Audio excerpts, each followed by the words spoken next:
on a population basis, if you have a modest increase in lead for the population of children, that you will see a very small but measurable decrease in intellectual performance. And it may be so subtle it would go unrecognized? That's absolutely true. So most lead poisoning around the United States goes unrecognized as subclinical. It has effects on behavior, neurologic function, school function, but it does not have demonstrable effects such as severe belly pain, vomiting, seizures, lethargy, coma.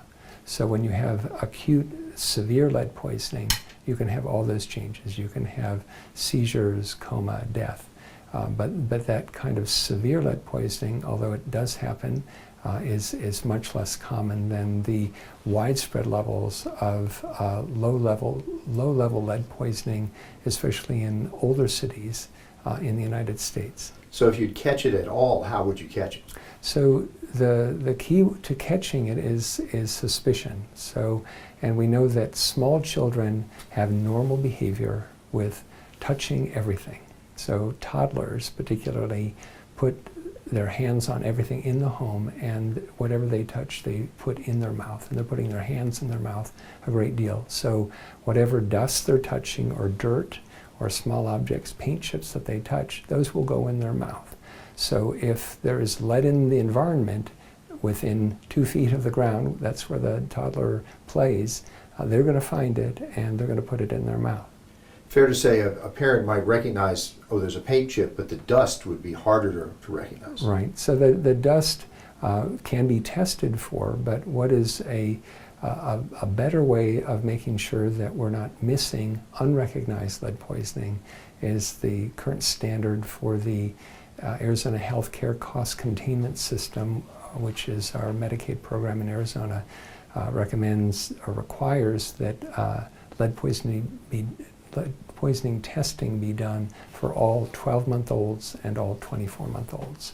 And this is regardless of their environment? That is correct. So the idea is that we ask about the environment exposures for older infants and toddlers and younger and preschoolers, but that we do universal blood testing for all children at 12 months and 24 months of age. Are there certain things in your environment that you might want to recognize as increasing your risk? Right. So in the United States as a whole, the greatest risk to small children is from older housing that is in a state of poor repair. So homes built before 1978 in the United States very often contain lead paint on internal surfaces and external surfaces.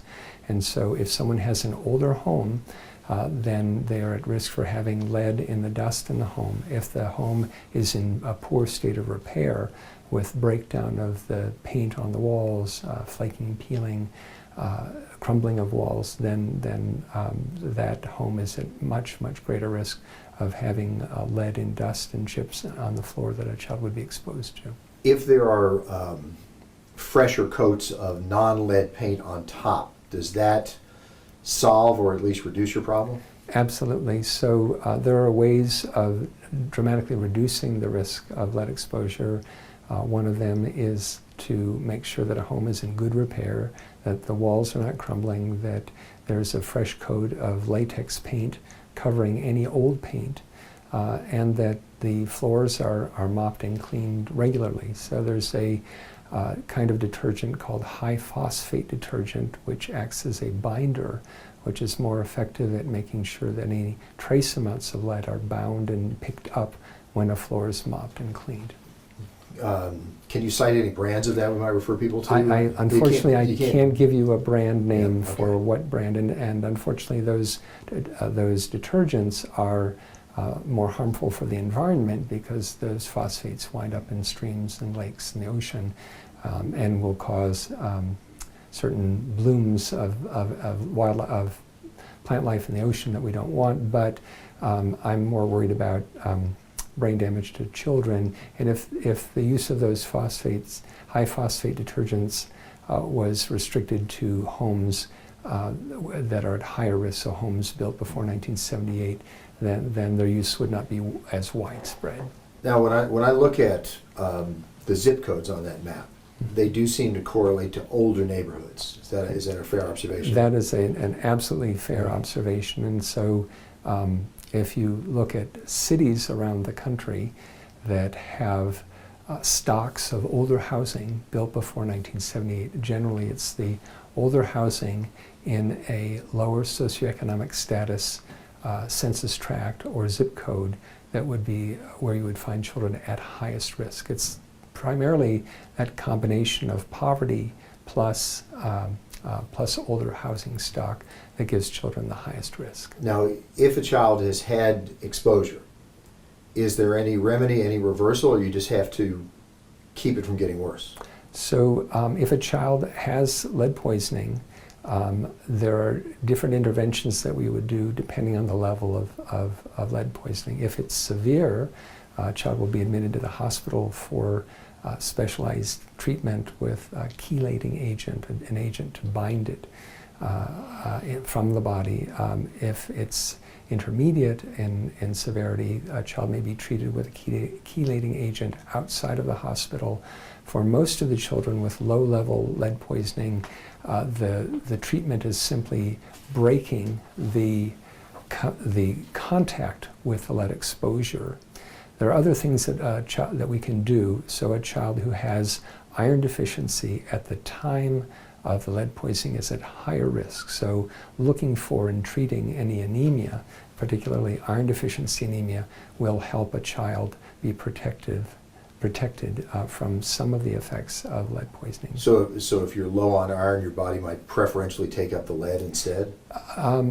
The mechanism, it's a little bit more detailed than I want to go into, but probably more than I get on here. But the idea is that a child who is malnourished, particularly with iron deficiency anemia, is at higher risk from the lead poisoning.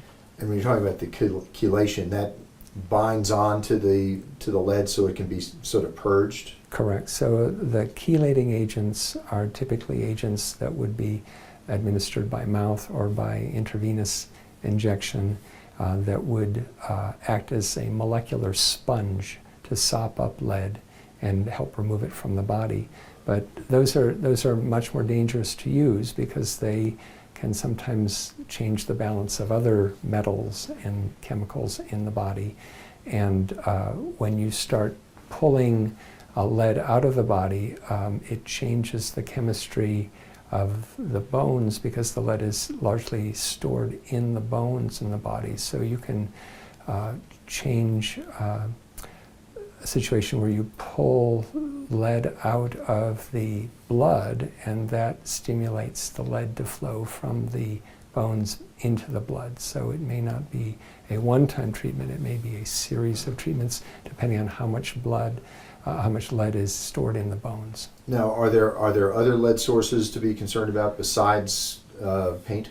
Absolutely. So there are the list of sources of lead is numerous and probably too numerous to go through on the air, and probably referring to a website would be a good thing. But older pipes, particularly those in older homes that contain lead in the solder, are at higher risk. There are small things you can do if you live in an older home. You can not drink water from a tap that has been drawn from the tap using the hot water. If you take water from the tap that is cold, lead is more soluble in hot water than cold water.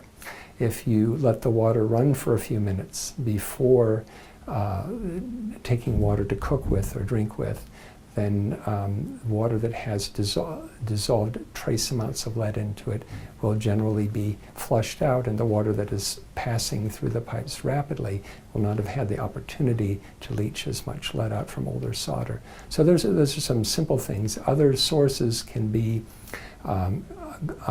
pottery that has not been properly glazed. So there are certain beautiful forms of Mexican pottery with a bright orange color that actually they get part of that color from the lead. And there are some home remedies that are available One is called Azarcon that contain lead.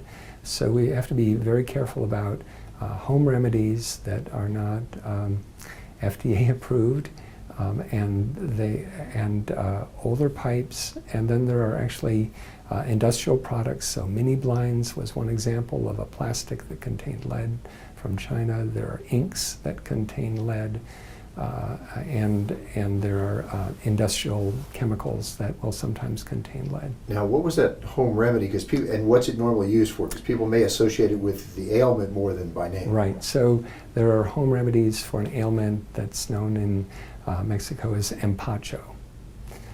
So it's a stomach ailment, and unfortunately, when you give someone lead, that can actually cause stomach pain, which then might lead you to use more of the remedy for the disease empacho, which is associated with stomach pain. So just in terms of summing up what a parent should be concerned about, what would be on, if we were making sort of bullet points, what would be? So the most important thing would be to know the age of your home.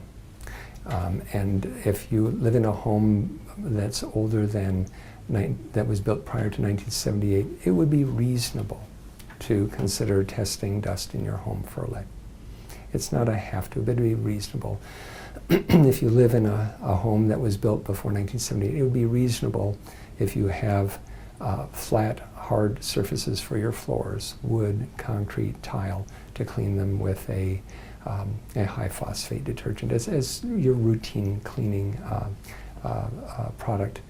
If you live in an older home built before 1978, it would be reasonable to be cautious about the use of water for drinking, so that someone can use the cold water but not the hot water for cooking or drinking, and that we would let the tap run for a few minutes prior to taking off the water for cooking or drinking. So you don't necessarily have to resort to bottled water, because that might be an expense people might not be able to handle. Just make sure it's cold and runs a little bit. Correct. I think that in general, the water in someone's home that we drink, that comes from the municipal water supply, is tested to much higher standards than most of the bottled water. So you're actually getting a better tested product to make sure that it's clean and safe and healthy if you're using municipal water. Now, if a person does live in an older home, it would be reasonable to consider testing water that would come out of the kitchen sink, which is what you would be preparing food from. Now, if someone is of limited means, maybe they're living in older housing, maybe it's rent housing, whatever, are there ways they can get these sort of tests at reduced or no cost, or maybe I can inquire elsewhere on that? Yeah, that's something that I don't know about in terms of helping families with specific environmental lead testing. I know that the city has a program to help with lead abatement, and so I would direct your attention to them.